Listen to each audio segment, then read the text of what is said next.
Ada yang mengatakan bahwa, datang ke sini itu, ada 3 pilihan, bisa meminta kekayaannya dari, katanya di sini ada, mohon maaf, siluman iprit, sosok makhluk besar, dan lain-lain.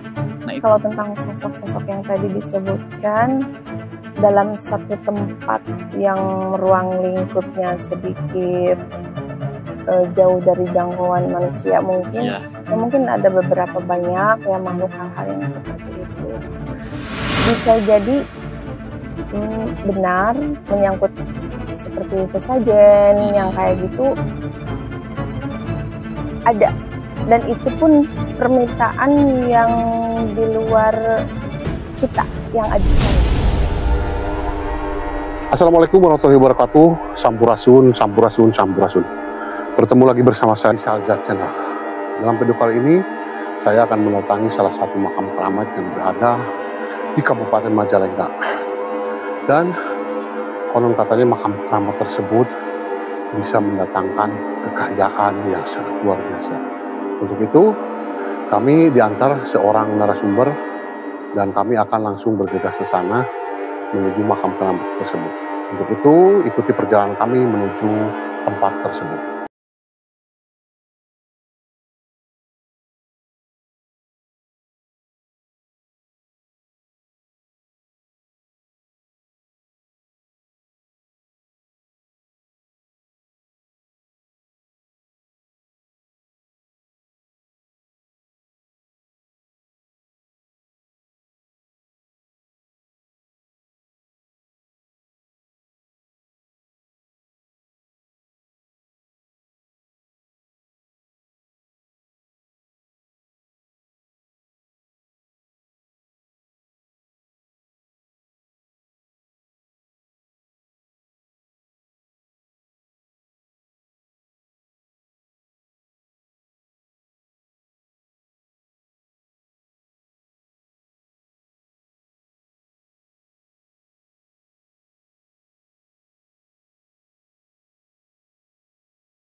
tempat akan terangkat dengan sendirinya. Jadi air tidak bisa menjangkau ke berarti sini. kalau banjir besar ini keangkat ke Iya, atas. logikanya gini, Kang.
Saya ingin menanyakan rasa kepenasaran saya dan mungkin teman-teman yang nonton.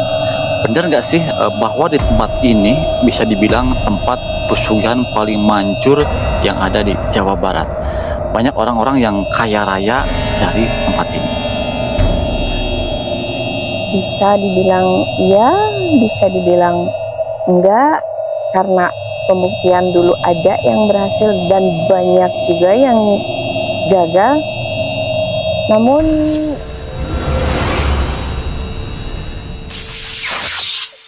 Alhamdulillah teman-teman, kita sudah bertemu dengan sang juru pelihara tempat keramat tersebut ya, yang dimana di tempat keramat tersebut konon katanya dulu sering sekali banyak orang yang berkunjung ke tempat tersebut dan banyak sekali juga yang selalu mendapatkan kekayaan, bahkan katanya ada yang kaya raya hingga saat ini.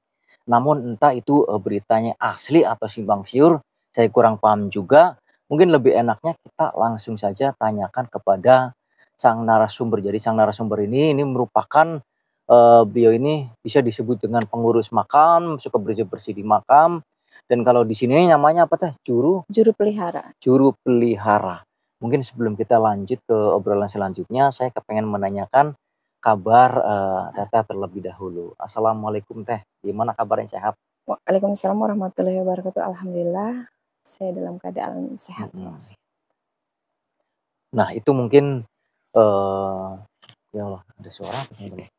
Karena yang dimana kita berada di tengah hutan ya, tengah hutan, dan di samping saya ini merupakan sebuah aliran sungai yang dimana aliran sungai ini sangat begitu deras dan mungkin kalau di daerah pegunungan dan tentunya di Majalengka tersebut banyak sekali misteri-misterinya, dan mungkin di tempat ini juga kayaknya banyak juga. Makanya pas waktu kita ngomongin tentang ada orang yang mendapatkan kekayaan di suatu tempat, itu di sana ada sebagai tanda-tanda apa, kayak yang kayu jatuh dari dia ya, glotah.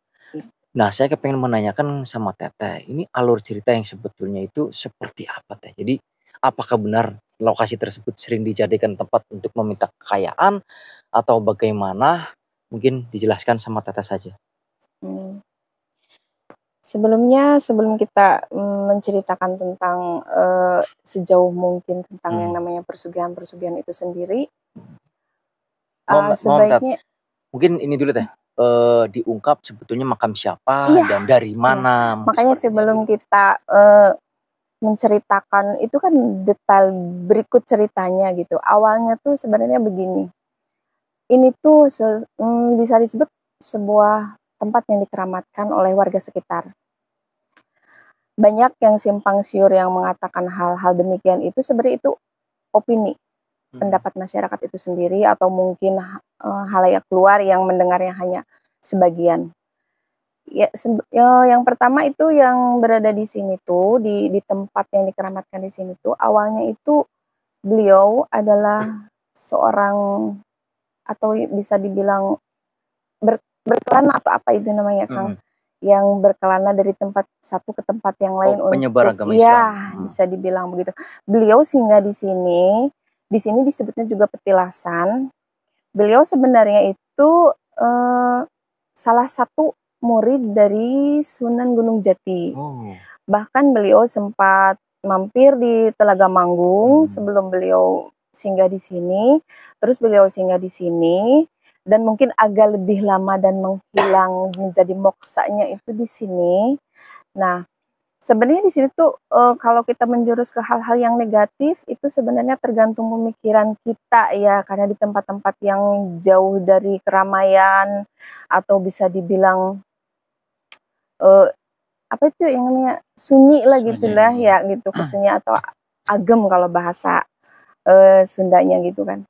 Nah, perihal tentang orang yang sukses datang ke sini dan beliau berhasil dulu waktu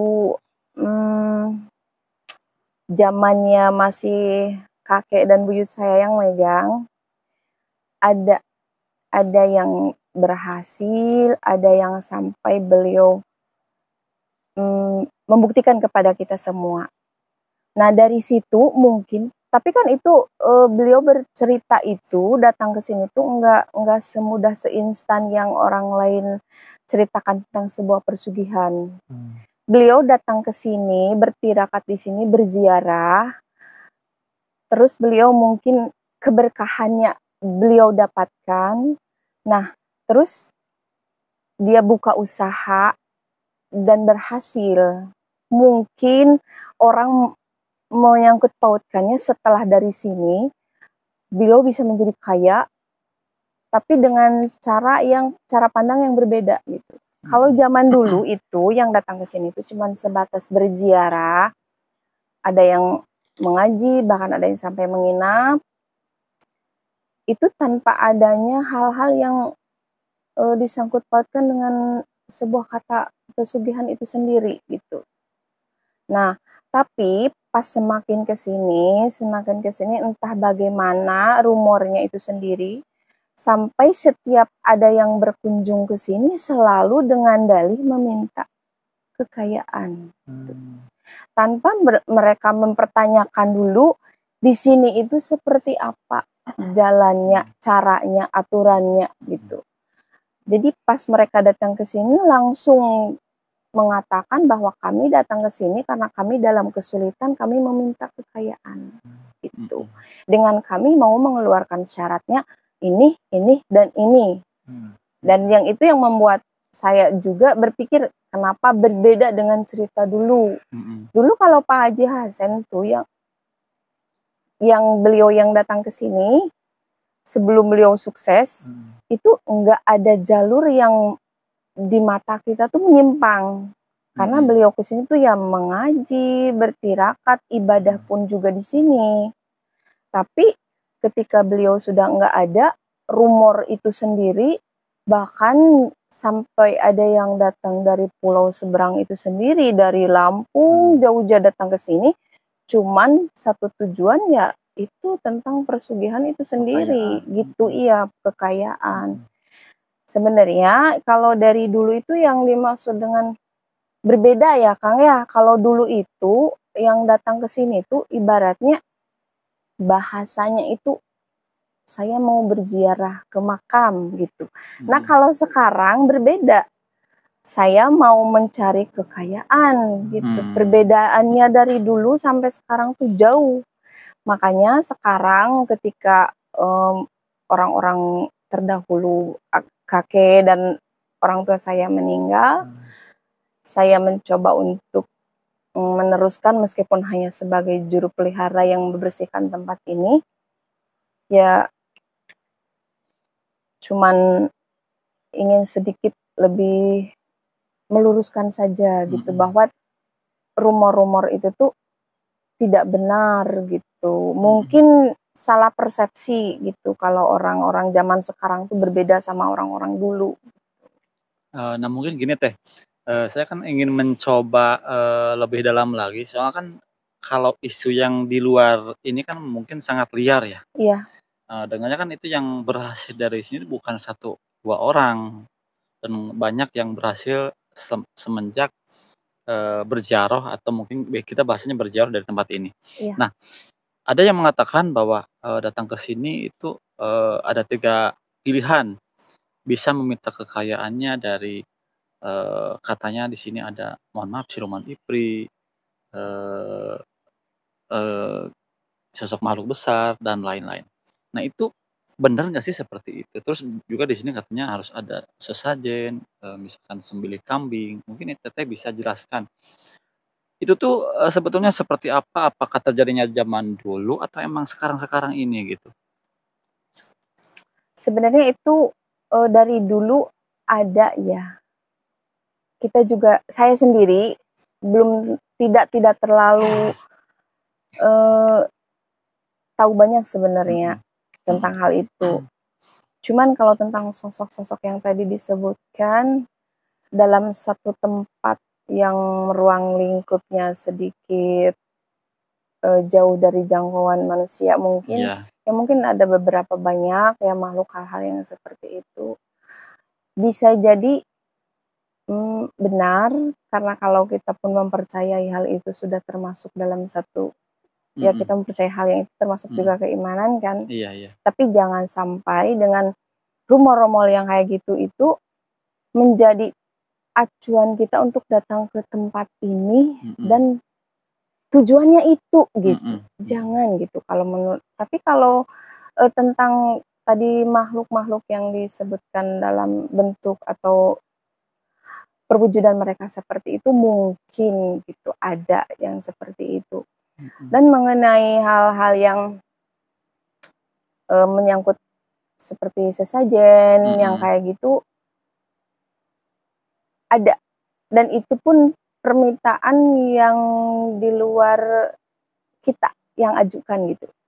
Misalnya gini, kita datang ke sini, kita tuh berziarah, mhm, niatnya awalnya gitu ya. Terus kita tuh menginap, tiba-tiba, eee, ada yang datang dari salah satu, eee, tempat yang di luar yang dituju ke sini, mhm, terus beliau minta ini, minta itu, mhm, bisa jadi kalau kitanya bisa dianggap itu bisa direalisasikan, tapi itu pun setelah mereka melakukannya, jarang sekali ada yang datang lagi ke sini, "Oh saya berhasil, oh, saya mhm, sukses." Enggak ada. mhm. Tapi, dari pembicaraan Teteh di awal ada yang sukses kan dari sini gitu? Ada, tapi sebenarnya itu sangat berlawanan dengan rumor. Karena Mhm, waktu beliau datang ke sini itu ceritanya yang datang ke sini tuh yang mencari pertama, dia tuh ada yang ngasih tahu harus mhm, ke suatu tempat, yang mhm, tempat itu sendiri yang mhm, namanya itu Makam Kunjung. Yang mmm, di sini tuh yang disebut Makam Kunjung. Kenapa mhm, disebutnya dengan Makam Kunjung? Karena banyaknya yang berkunjung ke sini gitu. mmm, Nah, tapi waktu yang beliau sukses, yang sukses itu ke sini tuh ya dengan cara syukuran, mengundang mmm, semua orang kampung, mhm, mengaji. Kalau di sini disebutnya itu manakiban, oh, mengaji, supaya syukuran aja. Jadi mhm, kita mau konsepkan ke hal yang negatif pun di mananya gitu. mhm, Nah, tapi kalau kesininya lagi, semakin kesini semakin kesini lagi, di zaman yang serba sekarang gitu, mhm, banyak orang yang langsung berasumsi bahwa dengan datang ke sana kita akan mendapatkan itu semua gitu. mhm, kayak instan gitu Ya ya? kayak instan dengan cara yang negatif atau mungkin Mhm, nggak sesuai dengan yang pertama kali. Makanya setelah beliau tidak ada, mhm, sampai sekarang belum ada lagi. mhm, Karena mungkin berbeda konsep, yang mereka pinta sama yang dulu itu mhm, berbeda. mhm. Begini Teh, mungkin kan kalau dari rangkum dari pembicaraan awal, dari datang ke sini ada yang berhasil, terus dari rumor yang beredar ada, 3 permintaan, tergantung yang datang ke sini nginduknya mau kemana gitu. Mungkin kalau yang bisa saya simpulkan yang Pak Haji tersebut yang berhasil yang kaya raya itu, mungkin kalau beliau berhasil kayanya dari jalur putih mungkin. Terus yang mungkin yang berhasil yang lainnya ada yang menyebutkan dari IPRI atau misalkan Genderuwo atau misalkan Buta Ijo, mohon maaf. Mungkin energi negatif yang ikut ke sini. Mungkin bisa malah ikut tempat ini dicap seperti itu mungkin. Apakah Teteh bisa menjelaskan nggak misalkan orang yang berhasil kaya raya tapi tidak sama dengan yang pertama kaya gitu. Nah, soalnya yang kentalnya rumor di sini itu setiap bulan harus berkunjung ke sini, harus ngasih nafkah ke sang IPRI atau ngasih sesajen atau nyembelih kambing. Nah, mungkin kan rumor ini biar nggak semakin liar harus Teteh jelaskan seperti apa. Apakah ada yang orang yang membelokkan atau misalkan yang memanfaatkan tempat ini atau gimana gitu? Itulah perbedaannya mungkin zaman dulu dengan zaman sekarang, Kang ya. Kalau zaman dulu orang yang ke sini itu dalam jangka waktu 1 bahkan 3 hari itu berpuasa. Benar-benar berpuasa. Kadang-kadang waktu maghrib dianterinlah makanan. Gitu. Itu bisa menjadi satu bentuk perjuangan kan. Berbedaannya zaman sekarang tuh. Nah, mereka datang ke sini tuh dengan bahasa yang mungkin lebih baik. Mereka berkunjung ke sini tuh dengan bahasanya tuh seperti ini. Permisi, saya mau berziarah di sini. Hanya sebatas memindahkan tempat ibadah saya. Tadinya di rumah, tadinya di masjid, tadinya di musola, saya mau bertirakat di sini. Barangkali ada ketika saya bertirakat di sini, saya memiliki semacam keberuntungan, keberkahan. Dengan cara itu saya pulang dari sini, saya punya keberkahan itu sendiri yang mengalir untuk saya dan untuk anak cucu saya. Mungkin kalau bahasa dulu tuh seperti itu, Kang. Ya. Tapi ketika zaman semakin kesini, yang datang itu dengan frontalnya mereka tuh ngomong, bicara tuh seperti ini. Maaf, saya datang ke sini dengan berbagai masalah, saya bla bla bla bla. Saya ke sini mau mencari kekayaan instan. Nah, ketika mereka datang ke sini dengan niat awal pun sudah berbeda sekali dengan zaman dulu. Makanya dari yang dulu pernah terjadi sampai beliau sukses, sampai beliau bisa berbagi lagi dengan lingkungan yang ada di sini, karena mungkin niat awalnya itu bersih. Nah, ketika zaman sekarang ada yang datang ke sini, tidur di sini dengan harapan-harapan yang negatif dari awalnya, jangankan untuk 1 malam, Kang, mereka berangkat sebelum maghrib, jam 6 tuh pulang lagi ke rumah dalam keadaan ketakutan. Karena mungkin mereka tidak dengan niat yang baik, gitu. Tapi itu yang kalau dari zaman sekarang yang tadi datang ke sini ingin minta kaya instan, ada yang berhasil Teh? Dalam tanda kutip melakukan ritual-ritual aneh gitu, kayak nggak seperti yang pertama, ada nggak? Nggak ada. Nggak pernah ada yang datang lagi ke sini. Kan kalau misalnya dia berhasil atau tidak, otomatis saya harus tahu kabarnya kan. Dengan cara mereka kembali lagi ke sini, mengatakan bahwa saya sudah berhasil. Tapi ini nol besar, nggak pernah sama sekali. Berarti kalau yang ritual ada? Ada, dan itu pun kemauan mereka. Karena mereka mengatakan bahwa harus ada sesuatu yang diberikan hadiah lebih awal. Tapi sampai detik ini pun saya sebagai juru pelihara dan waktu ayah saya, orang tua saya atau bapak saya memegang pun, saya menjamin tidak pernah ada 1 orang pun yang melakukan ritual secara yang disebutkan dengan hal yang berbau negatif itu datang lagi ke sini dan mengatakan saya berhasil. Tidak ada. Berarti dari tahun berapa itu?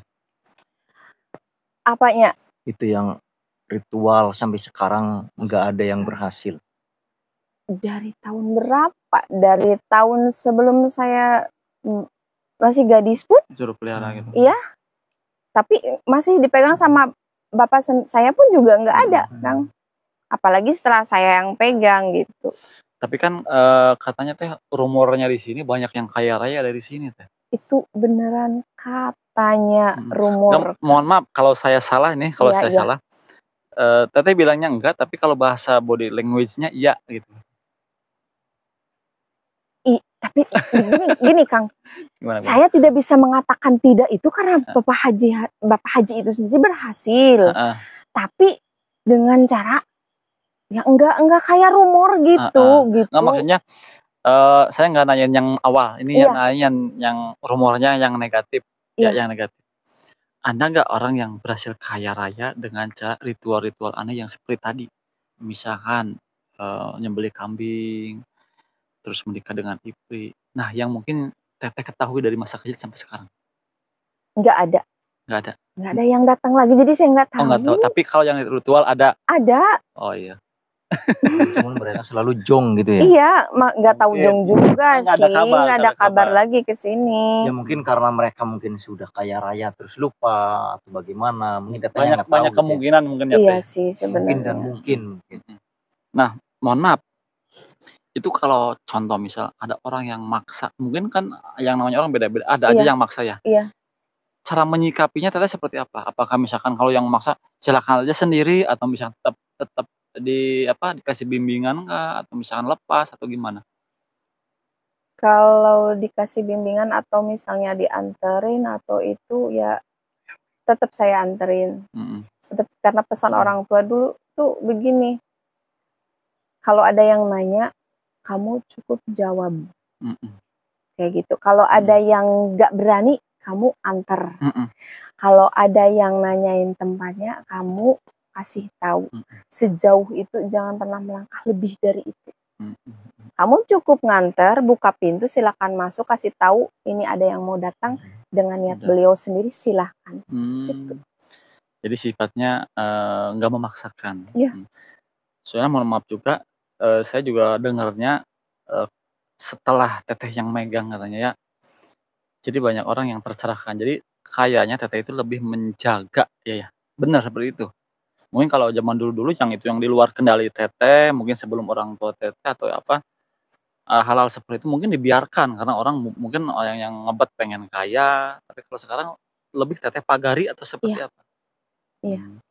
Bahkan saya maaf sekali, maaf banget, maaf ya Allah, maaf. Bukannya saya mau mengubur tempat ini agar orang lain tidak tahu, maaf sekali.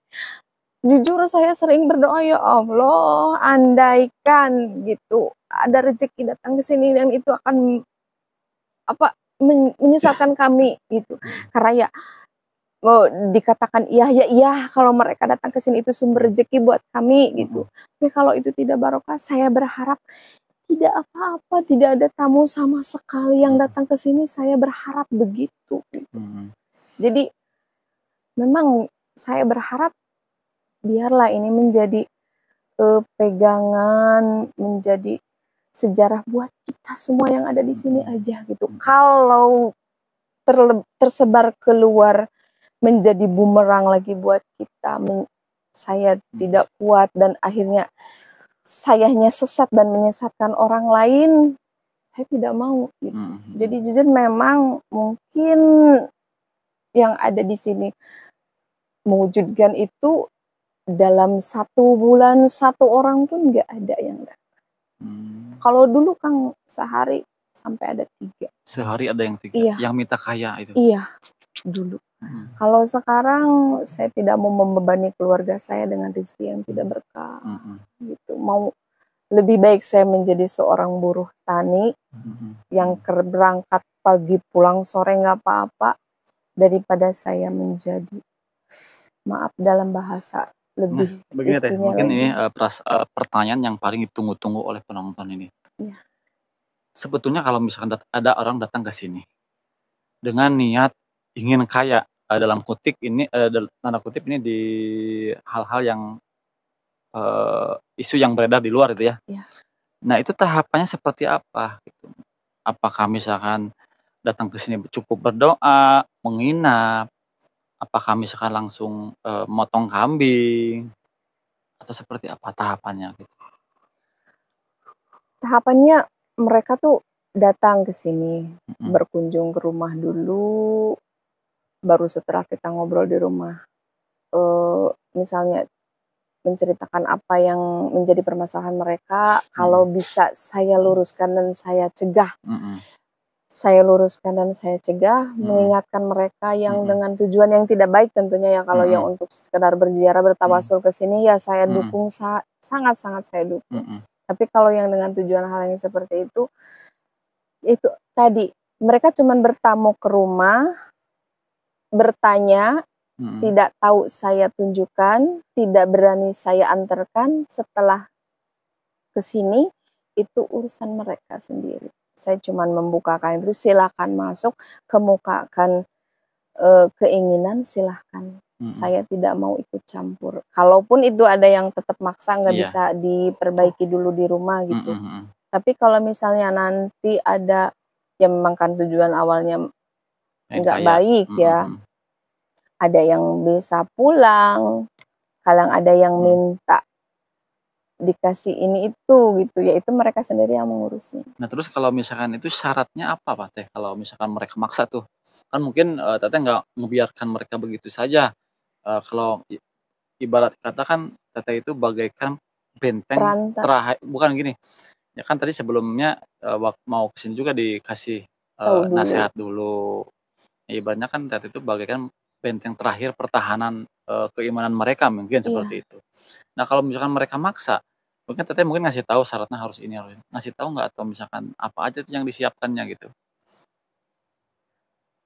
itu nanti, mereka sendiri yang itu Kang, yang dipinta itu sendiri. Oh, Nanti yang ada yang kalau datang? iya, nanti ada yang minta ini, kalau yang datangnya mungkin bukan yang punya di sini, yang Mhm, dari atas mungkin, yang dari bawah mhm, mungkin, mhm. ada permintaan, kalau yang itunya sanggup dijalankan, beliau jalankan, mereka jalankan, kalau enggak mereka pulang. Oh, berarti datang ke sini nginep, terus Iya nanti malamnya ada petunjuk gaib, iya mereka siapin sendiri? iya. Oh, ya ya ya, berarti Paling berarti minta bantuan semisal, eee, "Tolong teh dah kita nggak tahu tempat untuk belinya di mana," gitu oh, misalkan, seperti itu. berarti, murni model persyaratan ritual-ritual mesti harus ini itu bukan dari Teteh ya?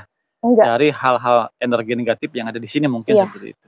Oh, masya Allah. itu pun kalau yang bersangkutan mampu. Oh, tidak semua orang Kalau mampu? tidak, kita putus sendiri, mereka pulang, udah. Oh, ada yang ketakutan juga pulang gitu? Banyak, Masya Allah. langsung terusir jam berikutnya ketika saya pulang, mereka pulang itu, Itu yang nggak berarti yang nggak sanggup, kuat berarti ya? iya. Mhm. Nah, kalau gini Teh, mungkin ini terakhir, bisa saya simpulkan bahwasanya, pada intinya orang yang datang ke sini itu, eee, niat awalnya kan baik ya Teh ya. Iya Mungkin karena, berjalannya waktu, banyak terjadi pergerakan, misalkan tradisi atau misalkan orang-orang yang, eee, tadi itu membawanya ini, wah di tempat kekayaan, pada akhirnya bertambah-bertambah jadi bola liar, nah mungkin ke sini jadi negatif. mhm, Yang kalau dari pembicaraan Teteh pada intinya di sini tuh hanya mendoakan, tirakat, berdoa, udah mungkin seperti itu ya. iya, Adapun misalkan yang berhasil kaya itu, keberkahan yang diambil dari, apa, sosok yang mungkin dulunya orang, apa namanya, sosok ulama atau wali, mungkin seperti itu. Nah, adapun orang-orang yang misalkan, menyelewengkan harus ini, harus itu, dan mungkin tadi teman-teman bisa dengar sendiri, Teteh itu nggak mengarahkan harus ini, tapi hal gaibnya mungkin yang datang di sini ya, atau gimana? hal gaib yang datang Yang ke negatif tempat maksudnya? ini yang negatif, tertarik dengan keinginan orang itu sendiri gitu. Mmm, Karena pemikirannya, niat awalnya itu nggak baik, yang datang yang ketarik pun bukan yang baik, yang mhm, negatifnya gitu, yang mhm, semacam meminta ini, minta itu, mhm, yang minta disyarat-syaratin itu ya yang ketarik sama niat awalnya yang datang ke mhm, sini gitu. mhm. Nah Teh, Kita dari awal ini kan rencananya kita mau berkunjung langsung ke lokasi ya. Iya. Nah, kita belum menyebutkan bahwa ini sebetulnya makam siapa, cuman menyebutkan namanya aja. Nah, itu sebetulnya yang bukan sosok sih, petilasan aslinya itu milik siapa sih sebetulnya ini? Petilasan aslinya itu namanya beliau itu Eyang Prabu Tunjung Sari. Kenapa? Banyak yang bertanya sebenarnya. Prabu itu gelar untuk seorang laki-laki atau pria ya? Prabu ya. Ya, Tunjung Sari itu kan sosok Wanita. Kenapa? Banyak yang gimana seperti meragukan gitu. Bagaimana mungkin gitu. Tapi ya itu kenyataannya, Prabu Tunjung Sari itu berbeda tapi tidak bisa dipisahkan. Jadi 3 dalam kesatuan gitu. 1 tapi ada 3. Tapi itu yang Teteh sebut cuma 2 Teh. Prabu sama Tunjung Sari. Yang satunya? Apa nggak boleh disebut? Iya. Oh. Dan yang nggak boleh disebut itu gini Kang. Petilasan itu sendiri yang membawa aura putih itu, yang beliau itu udah murid salah satu wali Sunan Gunung Jati ya. Nah, itu berbeda sama yang berada di sini, yang benar-benar ada di lokasi ini yang menguasai gitu. Jadi berbeda sebenarnya. Tapi yang itu yang nggak bisa dipaparkan. Berarti kalau yang putih itu yang tadi disebut 2 Prabu Tunjung Sari. Sebetulnya kalau di Prabu Tunjung Sari itu 3. Oh 3? Karena yang sarinya itu ada. Oh, Prabu Tunjung Sari. Sarinya itu berbeda lagi. Oh, berbeda lagi. Iya. Berarti kalau yang sama yang nggak boleh disebutkan ada 4 berarti? Ya kalau yang sama yang disebutkan kan yang di sini. Jadi bukan yang nggak boleh disebutkan tuh yang di sini. Kalau Prabu Tunjung Sari itu 3 dalam 1 dalam 3 tuh ayah Prabu Tunjung Sari itu. Oh yang nggak boleh disebutkan yang punya kawasan ini? Iya. Oh. Yang sebelum Prabu Tunjung Sari singgah ke sini.